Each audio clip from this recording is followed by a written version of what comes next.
வழியாய் ஆண்டவர் நமக்கு இந்த வார்த்தையை நம்மிடத்துல பேசுகிறார். வாழ்க்கையை அணுகுவதற்கு, வாழ்க்கையில வருகிற எல்லா சூழ்நிலையை அணுகுவதற்கு, வாக்குத்தத்தங்கள் நிறைவேறும்படிக்கு, உங்க வாழ்க்கையில இருக்கிற எல்லா சூழ்நிலையிலும் ஆண்டவர் சொன்ன வார்த்தை போதனைகளை சத்தியங்களை கேட்டு நடக்கும்படிக்கு இந்த நீடிய பொறுமையானது நம்ம வாழ்க்கையில மிக மிக முக்கியமாய் இருக்கிறது. அல்லேலூயா.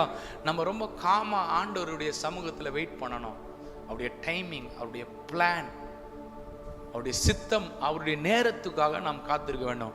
ஏறக்குறைய நான் சொன்னேன் 75 வயதுல கர்த்தர் வாக்குத்தத்தம் பண்ணுகிறார். 25 வருடம் கழிச்சு சாராளுக்கு ஆண்டவர் அவர் சொன்ன வார்த்தையை ஆபிரகாமுக்கும் சாராளுக்கும் என்ன பண்ணுகிறார்? அதை ஃபுல்ஃபில் பண்ணுகிறார். அவர் சொன்னார், நீ பெரிய ஜாதியாகுவாய், உன்னை பெரிய ஜாதி ஆக்குவேன்னு சொன்னாரு. அதே போல ஆண்டவர் அவர்களை பெரிய ஜாதியாய் நம்ம 20